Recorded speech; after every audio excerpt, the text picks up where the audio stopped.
Should the US ban large corporations from purchasing single family homes? I know there's a lot of people who are frustrated about corporations buying up single family homes that they would presumably like to buy if you're a home buyer in this market or maybe in a specific market across the country. I'm sure this is a thought that has crossed your mind. But the truth is, large investors only purchase about 3% of the single family homes on the market. So 97% of all homes that are sold or that are purchased in the United States are not purchased by these large corporate landlords that everyone gets so upset about. Now, I don't work for a corporate landlord. I am a local realtor here in the state of Vermont. If you have any real estate needs, reach out to me directly. All of my contact information is in the description. But at the end of the day, if we're focusing on a 3% of the housing market, a small portion of the housing market is not really going to move the needle. And furthermore, we need rental housing as well. So stopping these corporate landlords from contributing to the rental housing market doesn't do us any good in the overall housing scheme, right? It's going to make rent prices higher, even though it might make home prices drop in some cities. So we're going to talk about all that in this video here.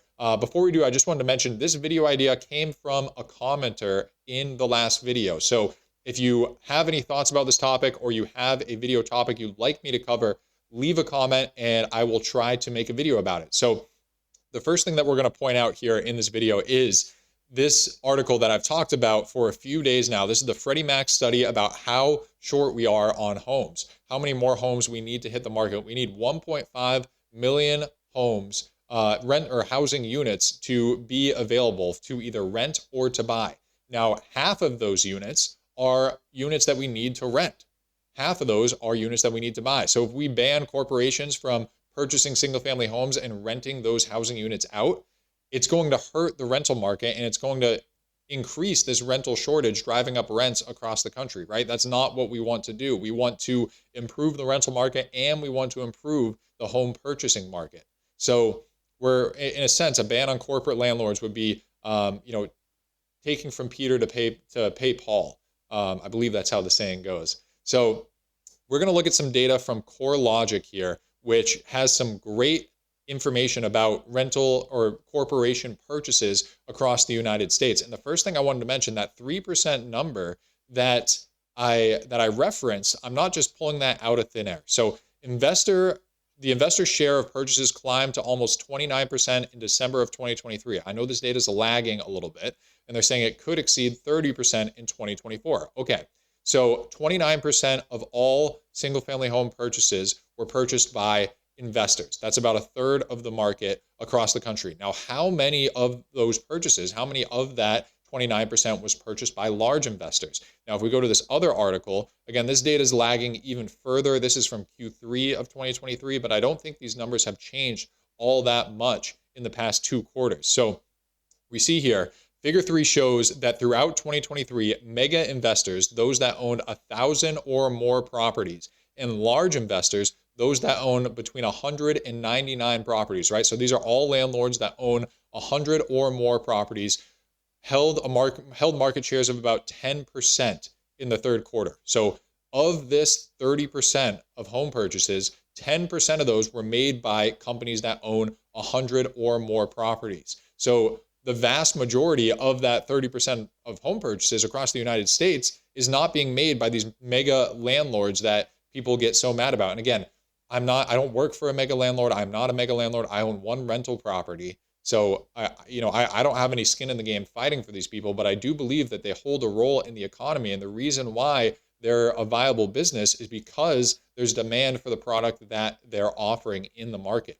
Moving on here, medium investor share, those who own 10 to 99 properties. So, relatively larger landlords, but not huge, purchased about 35% of all the investor purchases. So of that 29% of the market, that was purchased by people that own between 10 and 99 properties. And then small investors, those that own 3 to 9 properties. So your mom and pop landlords bought around 45% of all the investor purchases in 2023. So about half, about 15%, again, I know it's not exact math, but I'm rounding here, about 15% of these investor purchases were made by small landlords. So focusing on these large corporations, it's not going to make a dent in the overall US housing market. Now, a lot of these large corporations, they're isolated to certain cities. There might be a lot, I know Atlanta has a lot of large corporations who purchase single family homes around that city. But places like Vermont, we don't have any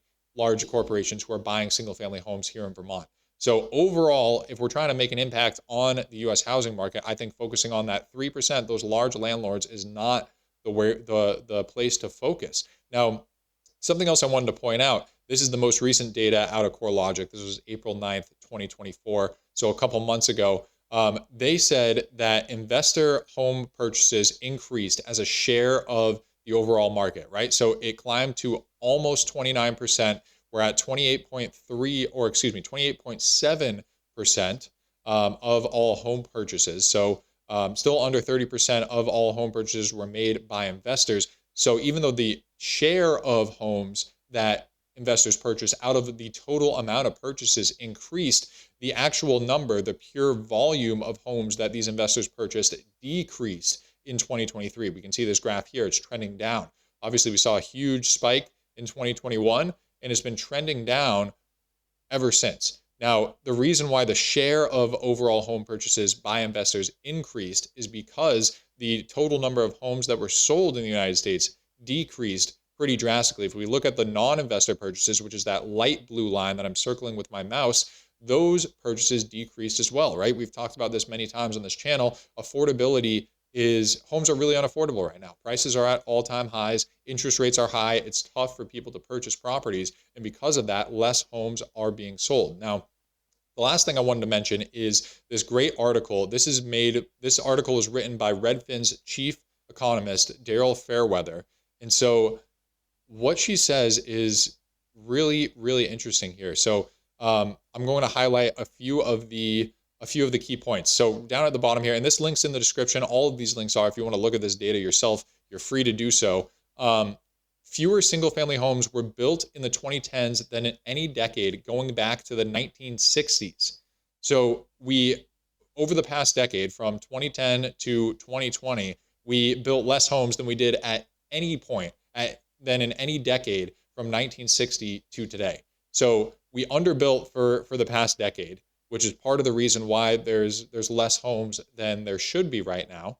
And then she says here, a ban on corporate landlords might hurt development of new affordable housing units, which I think this is an excellent point. It's not something that I thought of, and credit to Daryl for bringing this point up. For example, in California, every single-family home is now zoned for up to 2 accessory dwelling units. If a corporation intends to buy a single-family home to convert to a 3-family triplex, lawmakers shouldn't get in the way of this. I completely agree. If a corporation wants to purchase a property and redevelop it to create more housing units, that is going to eat into the total number of housing units that we need across the country, right? We just need more places for people to live, whether that's in a single family home or it's in a triplex, a duplex, a condo.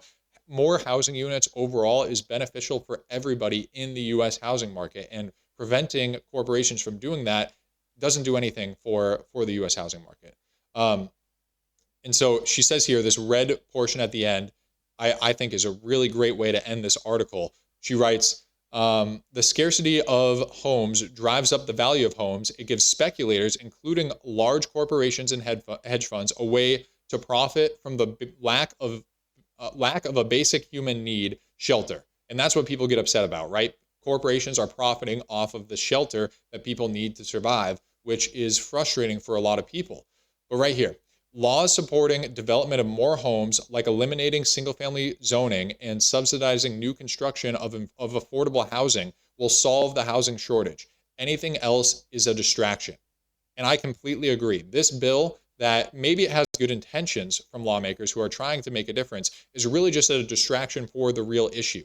I mean, a lot of the people who are in power, a lot of the people making decisions in your local city, your local planning boards, these are people who are retired and have the ability to attend these meetings to make these decisions, right? A lot of the lower income, working class people who are first-time home buyers struggling to get into the market, they might have a family with kids, they're working a full-time job, they don't have time to contribute on a city council to make these decisions. And so a lot of the people who have these restrictive zoning policies in place that prevent housing in cities throughout the United States are not the people who are suffering from this housing crisis. And I know we've seen a huge improvement over the past year or two with many cities removing single family zoning from their city, which is great. It's going to bring more housing units to the market eventually. But I think, this ban on single family housing, or this ban on corporations purchasing single family homes, again, these large corporations, they only buy 3% of the homes in the United States. So we have a housing shortage, and I think focusing on the 97% is where the difference is going to be made. This 3%, if corporations were banned for purchasing single family homes, it's going to drive up rents. It's going to hurt people who want to rent their property. It's going to hurt lower income people who are renters. And maybe it'll benefit some home buyers in certain markets, but it's not going to do anything to solve the real issue, which is a housing crisis across this country. So anyway, like I mentioned before, leave me a comment. Let me know what you think. I know this is a controversial topic. I love hearing your opinion in the comment section. If you'd like me to make a video about another topic, leave me a comment and I will do my best to make it. Other than that, thanks for watching, and I'll see you in the next video.